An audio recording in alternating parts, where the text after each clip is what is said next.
Buenas, ¿qué tal? Bienvenidos y bienvenidas a Contrabajo por Contrabajo, nuestra sección de La Morada del Nuevo Tango, donde nos dedicamos a hablar con contrabajistas del tango, contrabajistas del género, colegas, y tratamos de hacer todo alrededor del contrabajo, que es un instrumento muy particular del género. Y hoy estamos muy contentos porque iniciamos esta temporada 2025 con un gran contrabajista, gran compositor, gran director, de la Orquesta Típica Fernández Fierro, que es una orquesta fundacional de la nueva camada del tango nuevo, vamos a poder decir. Gracias por venir. Quiero presentar al maestro Yuri Venturini. Muchísimas gracias por venir, querido. ¿Qué tal, Teo? ¿Cómo estás? Todo muy tranqui. Estamos acá en un horario matutino. Así es. Muy interesante, es la primera vez que hacemos una entrevista que es la mañana, así que es divertido también porque bueno, hay sol, es bonito. Bueno, Yuri, ¿cómo andas? Bien, che, acá andamos. Muchas gracias por la invitación. Gracias por venir, por tomarte el tiempo por venir. Bueno, en esta sección lo que hacemos es charla del contrabajo en el género.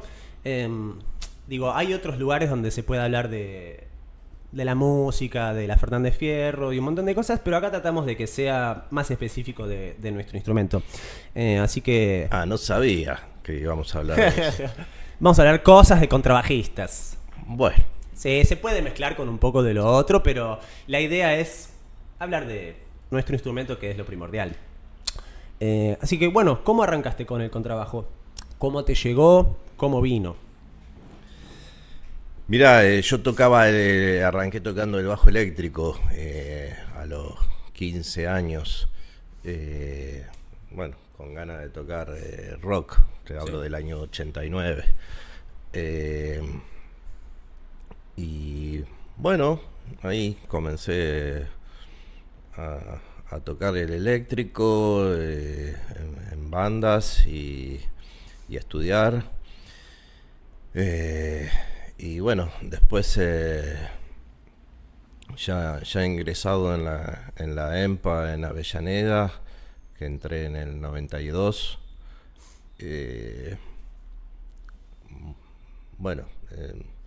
En algún momento me empezó a agarrar la locura tanguera y bueno, el deseo era tocar algún instrumento que fuera parte de la orquesta típica. Y por proximidad el instrumento tenía que ser el contrabajo. Sí. ¿Qué orquesta te llegó que te gustó? Y escuché tango de toda la vida, ¿viste?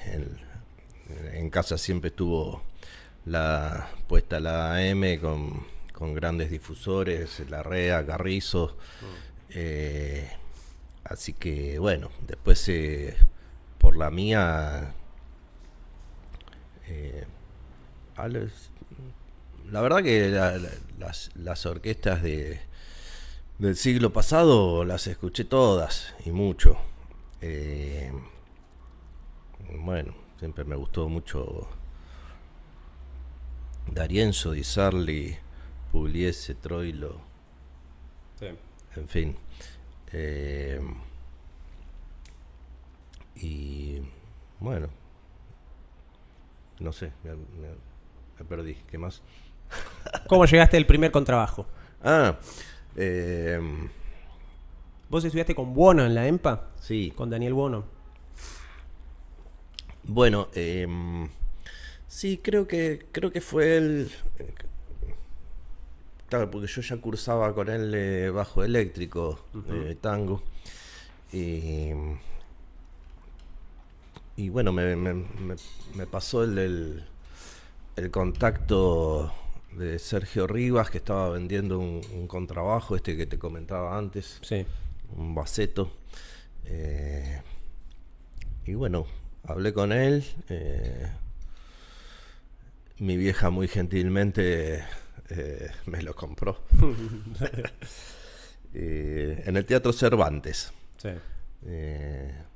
Lo tenía ahí al contrabajo y bueno, fui y me llevé el contrabajo. Un contrabajo antiguo me dijiste que era. Sí, es aproximadamente del año 1910, 12, por ahí son unos contrabajos no de autor, pero sí o si es de autor, sea de autor desconocido. Sí. Pero sí, con trabajo con buen sonido, de madera, muy, muy bonito. Sí.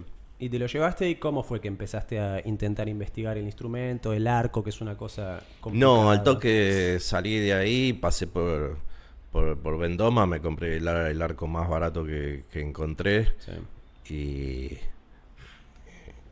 Y una resina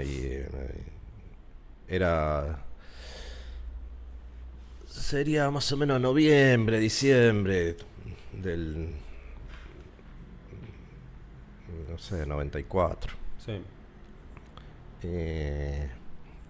Y bueno, así que empecé a tocar por la mía porque recién al año siguiente comencé también en la EMPA con el contrabajo. ¿También Así con que, Buono? Sí, claro. Gran docente Buono.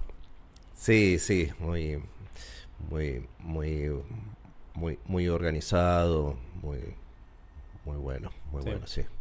¿Y cómo fue la introducción a querer enseguida quisiste formar una banda, enseguida quisiste salir a tocar, o fue todo un proceso interno primero de aprender el instrumento? O digo, ya te mandaste. No, enseguida, yo en esa época ya estaba tratando de juntarme con bandoneonistas, pianistas, tratando de armar un cuarteto. Sí. Y además a los pocos meses yo ya estaba en esa época ya cursando las prácticas grupales con Mederos y tocaba el bajo eléctrico, y ya a los pocos meses le comenté que estaba estudiando el contrabajo, que si podía, que tocaba poquito, pero si podía probar de tocar con el contra, y viste, Mederos enseguida dijo, sí, dale, tráelo. Obvio. Y ahí ya estabas en contacto con estudiantes que estaban más o menos en la misma que vos. Bueno, el mundo de estar en la escuela de Avellaneda, viste, te contacta con un montón de gente. Sí. Eso está bueno. Así que sí, al toque, no, como te digo, sabiendo muy, muy poquito, el deseo era muy, muy potente por agarrar y hacer sonar el aparato ese. Sí. ¿Te recordás cuál es la primera formación que armaste? ¿O con quién tuviste los primeros ensayos, los primeros toques, las primeras experiencias? Mirá, algunos encuentros así medios esporádicos primero, y después armamos un cuarteto que era con Juan Otero, Rubén Eloniski, el bandoneonista, y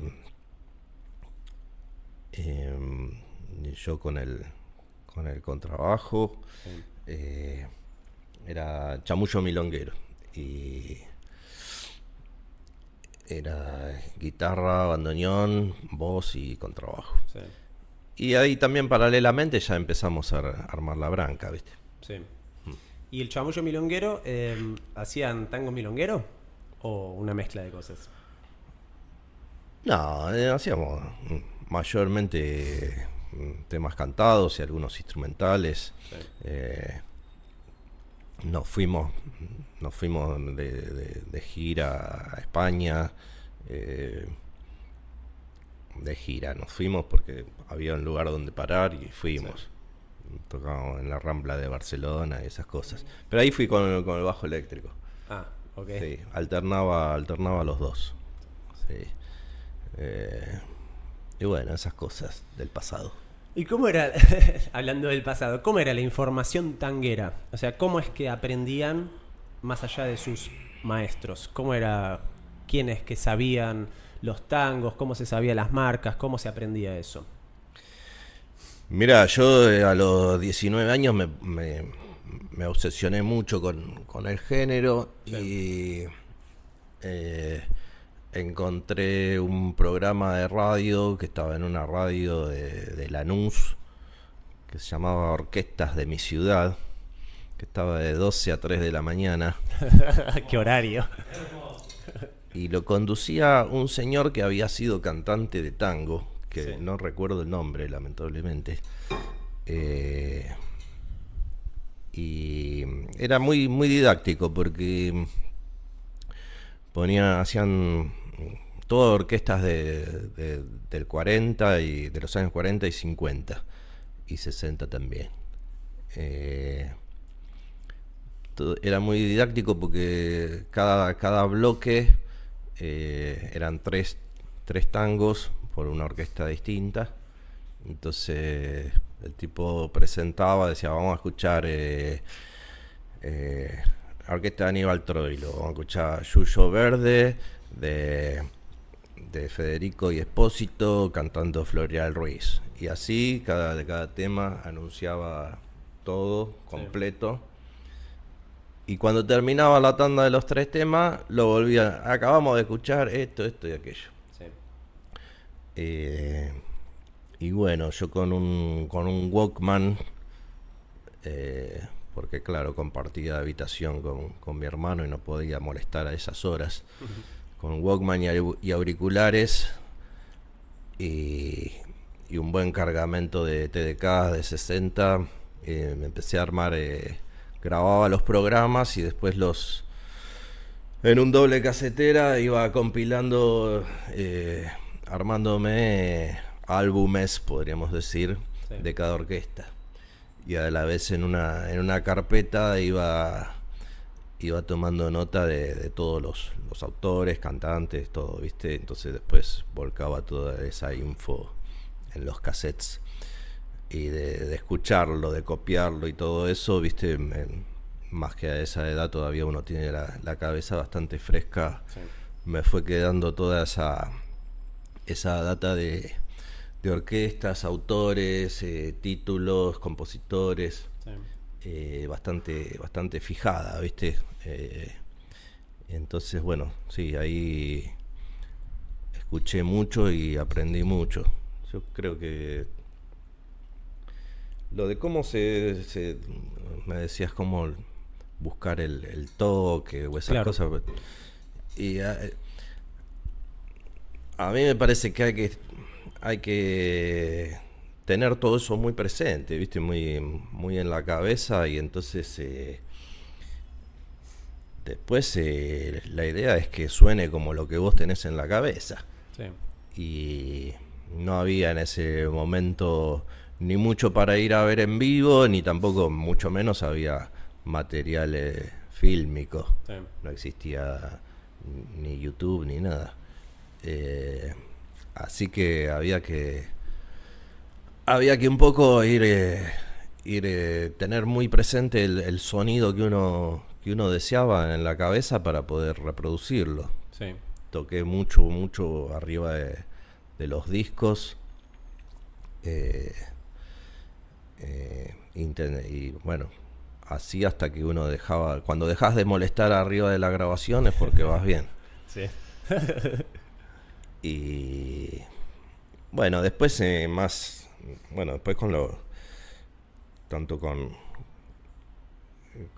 los maestros de contrabajo y después en lo que es más referido al estilo de Pugliese, Sí.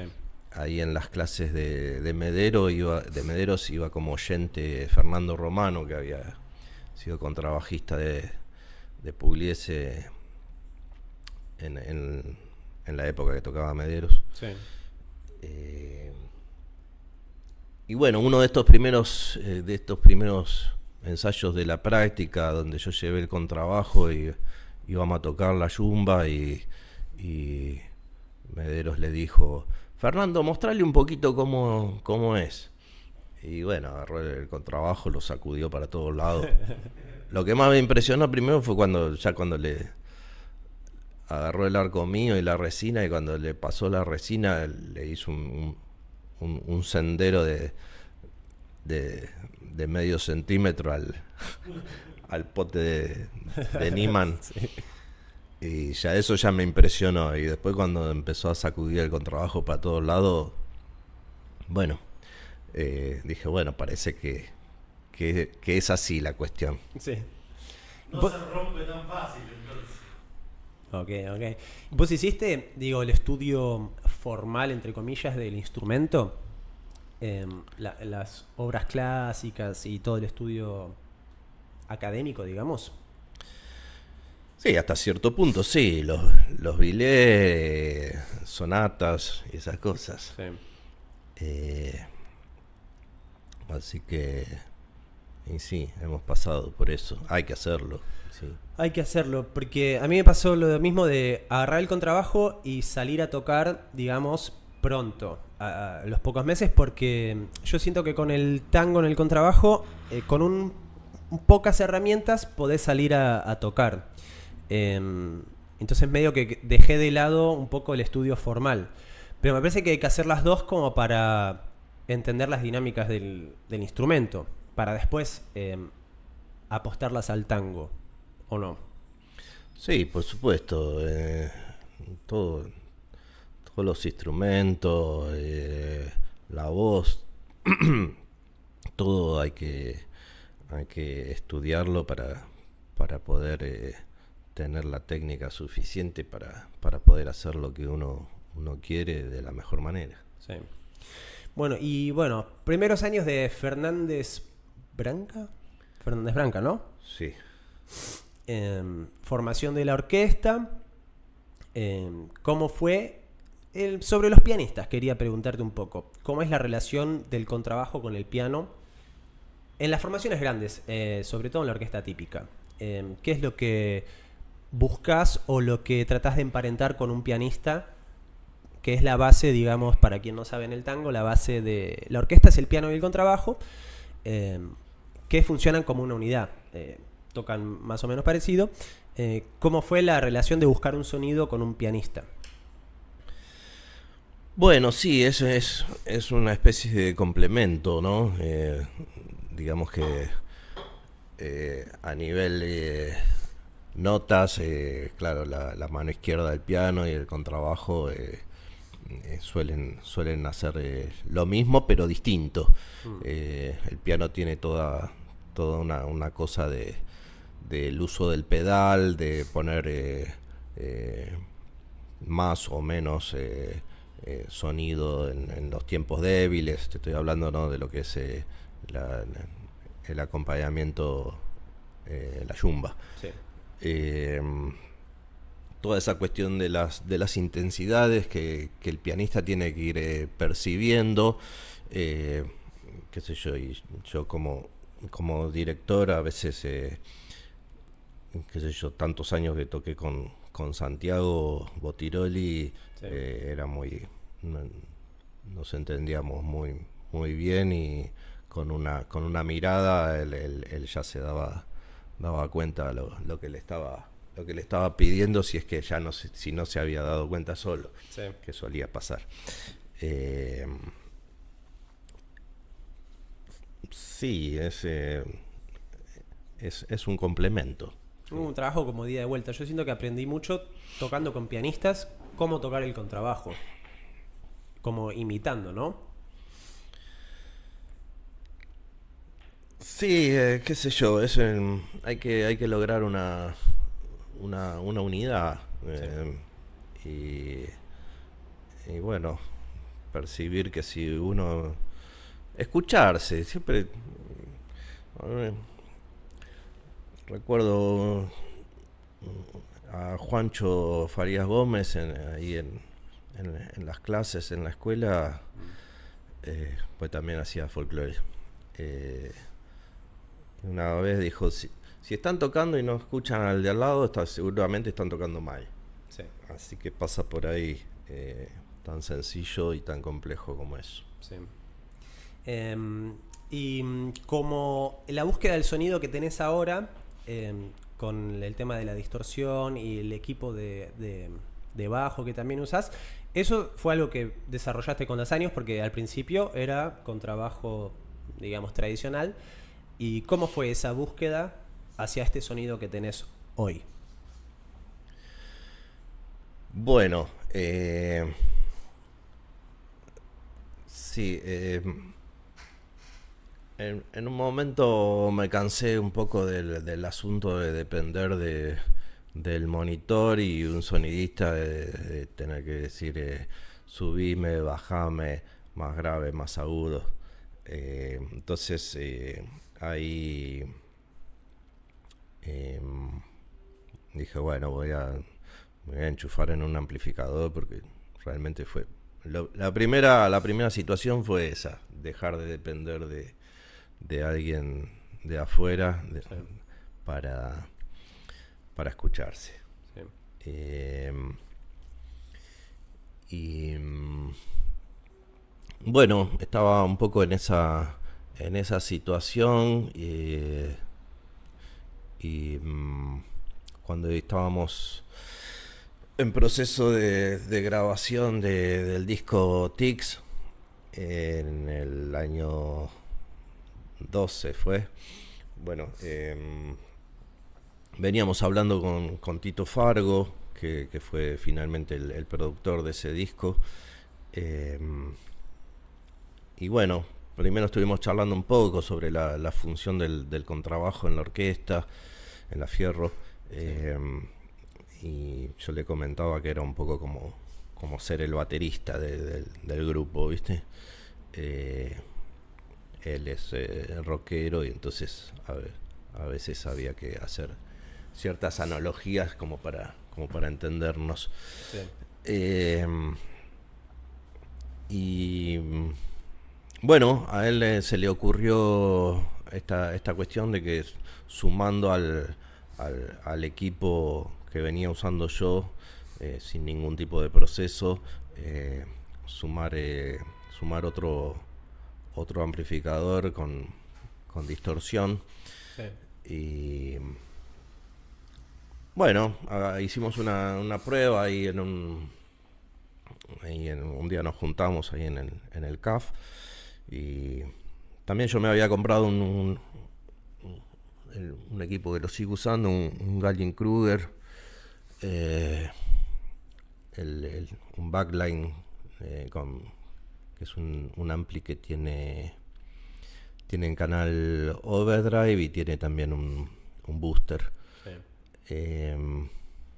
Y bueno, entonces nos juntamos ahí, él trajo algunos pedales también. Y bueno, agarramos, enchufamos todo, qué sé yo, y me dijo, vos tocá. Y yo empecé a tocar y él movía las perillas. Y yo sentía que cada vez sonaba más feo. Pero a la vez veía su cara que él estaba cada vez más contento. Así que bueno, para mí fue muy, muy importante el trabajo con él. Creo que siempre trabajar con un productor es un gran salto hacia adelante que los músicos tenemos que dar y recorrer. Así que bueno, me abrió todo ese panorama. Que después por supuesto seguí indagando, pero bueno, a veces el que te abran la puerta y el panorama es muy importante. Así que bueno, sí, la búsqueda es tener, yo uso un amplificador limpio, digamos, con un ecualizador, que es una herramienta bastante indispensable. Sí. Viste cómo es, vos lo habrás experimentado también, que cada sala tiene sus frecuencias hay salas que suenan perfectas, otras salas que tienen frecuencias que pueden llegar a ser molestas porque resuenen más que otras. Sí. Lo mismo con el instrumento.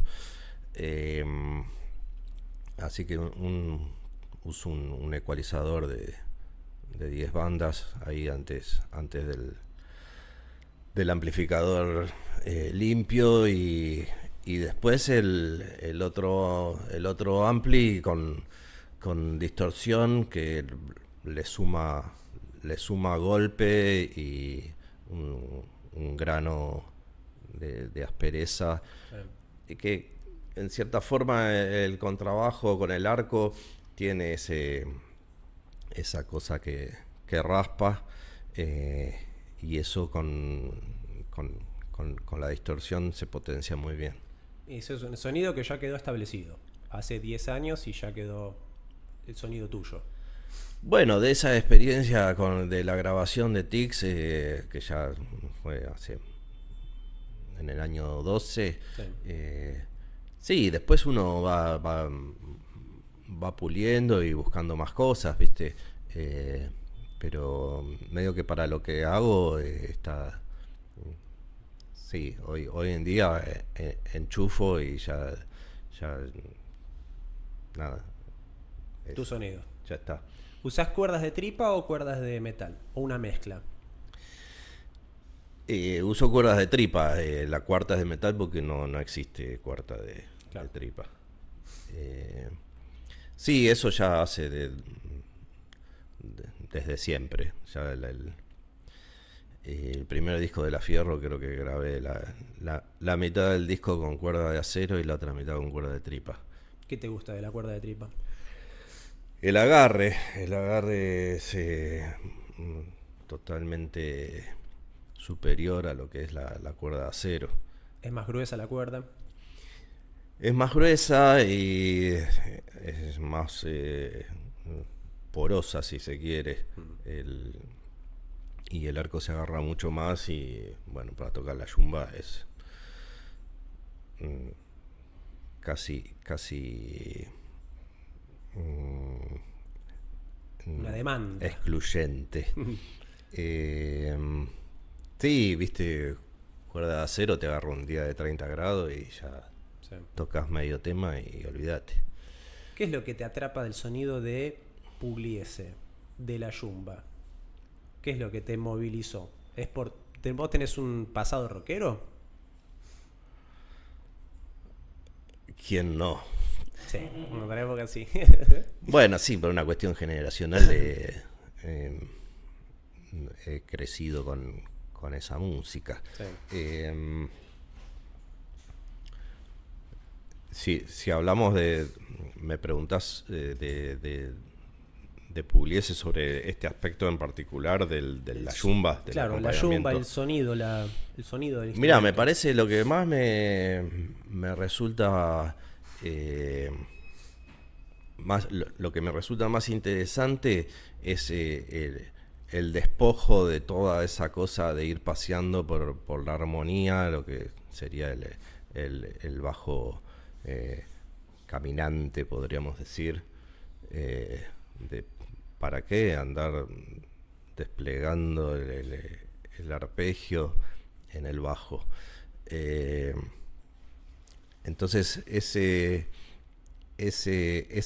exaltación de lo rítmico, donde no se necesita mostrar más que en el caso de Pugliese que las fundamentales de los acordes, me parece muy interesante, muy logrado.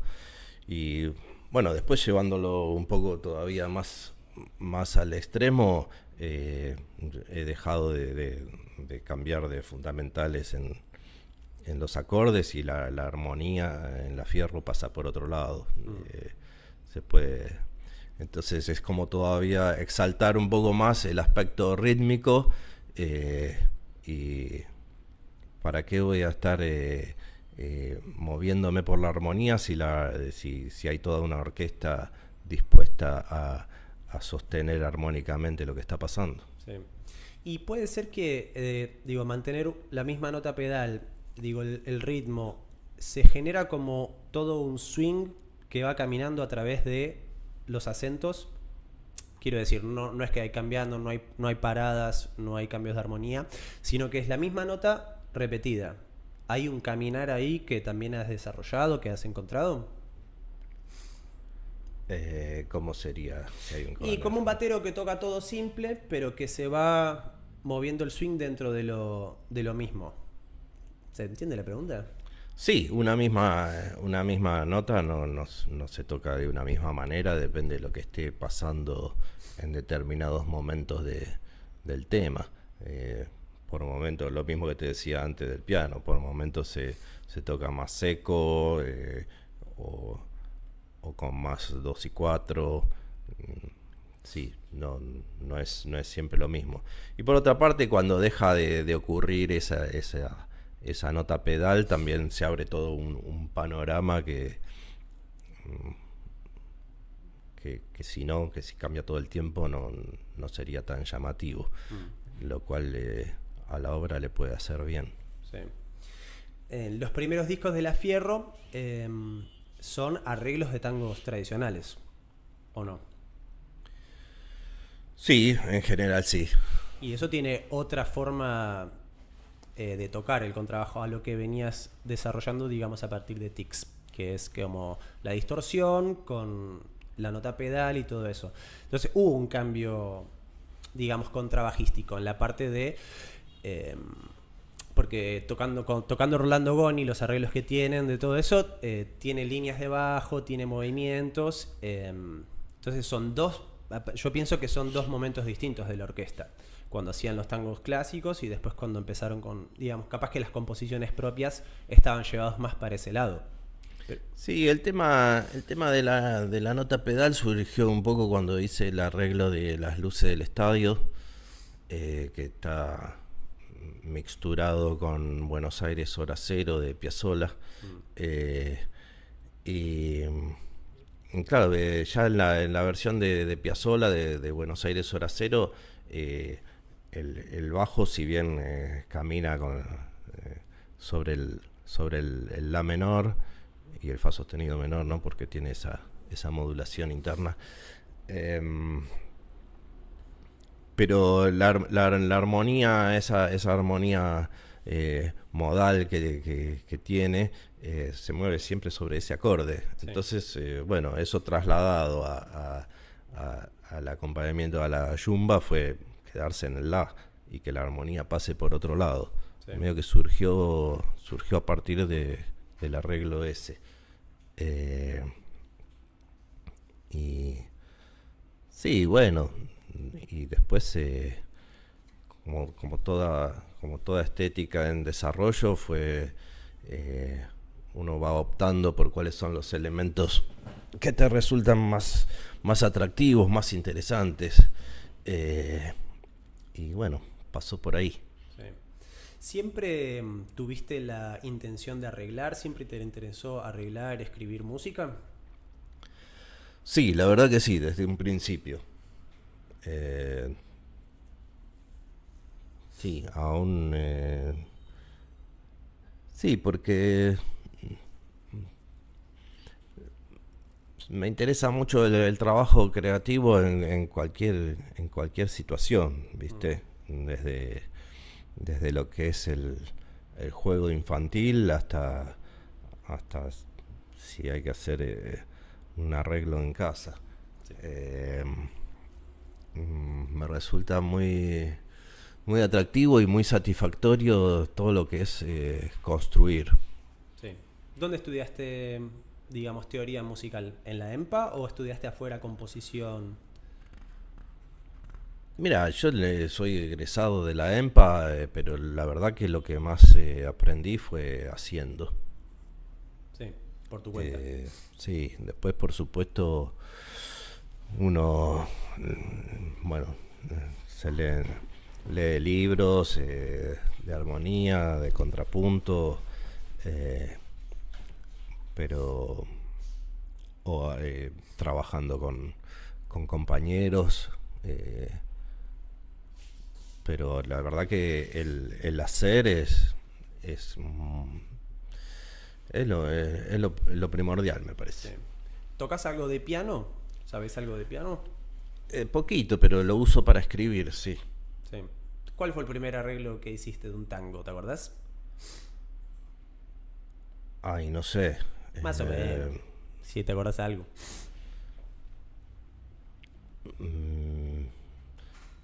No sé, supongo que ahí... bueno, creo que uno de los primeros trabajos que, que nos encargó Mederos en las clases, creo que hice, no sé, Tomo y Obligo, algo así. Sí. Siempre Pugliese. No, eso que recuerdo que era, ¿no?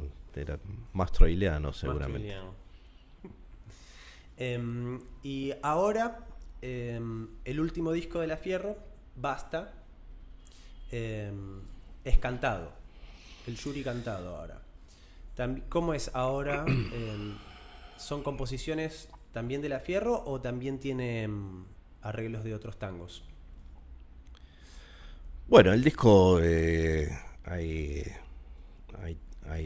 temas míos, hay Milonguética del Tape, Mis Infiernos de Lele, Angeli, ¿qué más? Viejo Rocker de Silvio Cataño, sí, que es el hit del disco. ¿Cómo fue la composición de ese disco, los arreglos? Más o menos lo de siempre, haciendo, siempre buscando alguna vuelta de rosca hacia adelante y después en lo que refiere a temas de otros, estando atento, ¿viste? A lo que hay, a lo que se pueda llevar hacia la estética de La Fierro. Qué sé yo, en el caso de Viejo Rocker, me acuerdo que el Tape me compartió la versión original de Ofidio de la Sopa y me dijo, mira qué lindo.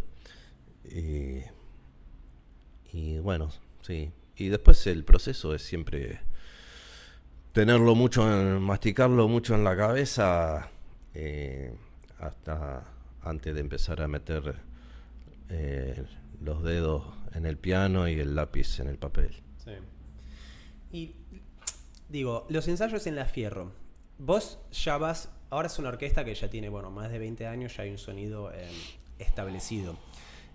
Cuando vos traes una propuesta nueva, los músicos ahí ya saben más o menos lo que vos tenés interpretado. ¿Cómo es que lo trabajan en el ensayo? Y bueno, primero leemos lo que hay y seguramente a veces más, a veces menos van surgiendo correcciones.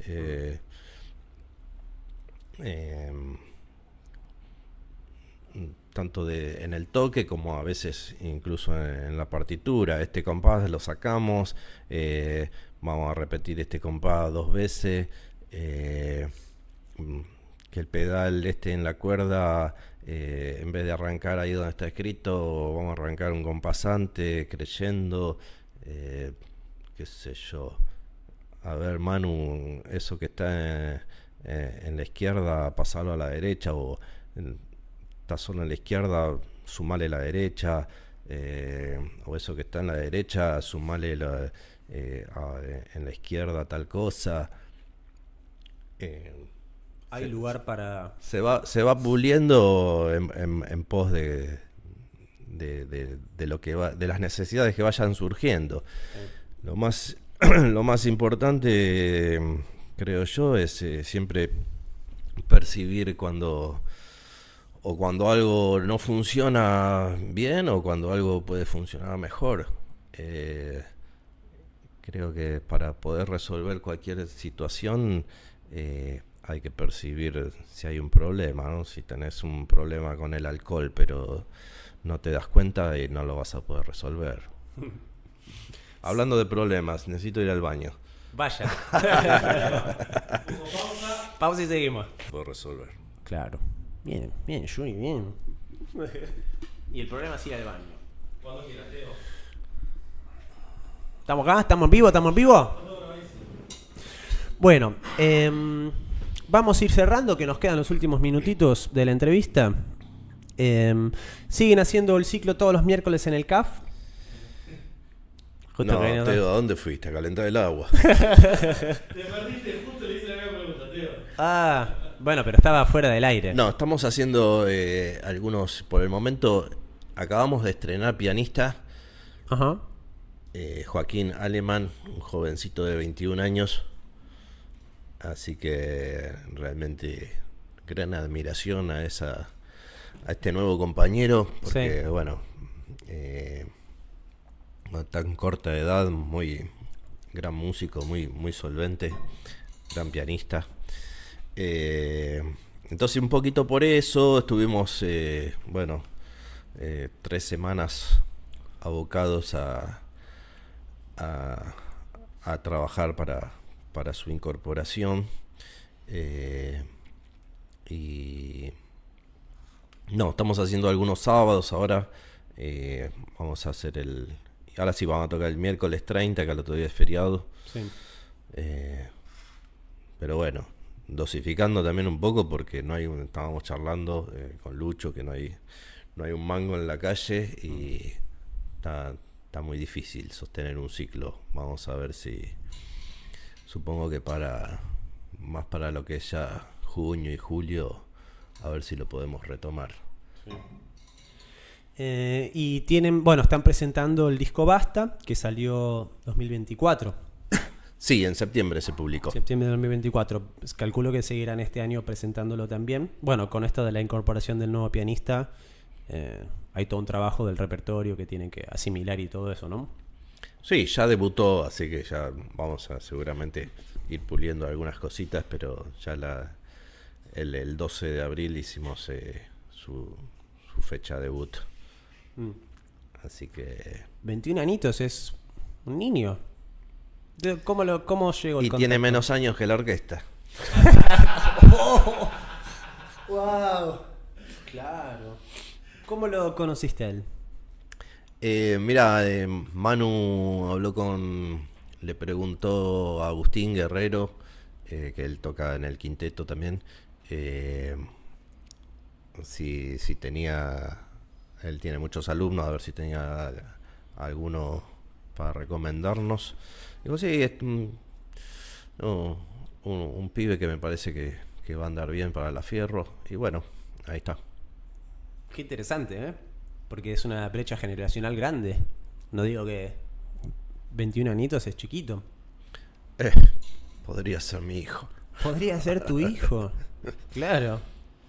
Bueno, Yuri, muchas gracias por venir. Vamos a ir terminando. Bueno, muchas gracias por venir. Hace rato que queríamos hacer esta entrevista, pero bueno, los tiempos son tiranos y sé que tenés mucha actividad y todo eso, así que gracias por tomarte el tiempo de venir hoy. Bueno, muchas gracias a ustedes. Aguante el tango y nos vemos en el próximo programa. Gracias, Lucho, allá en la técnica. Gracias por todo. Y bueno, nos vemos la próxima. Esa, abrazo. Ahora sí.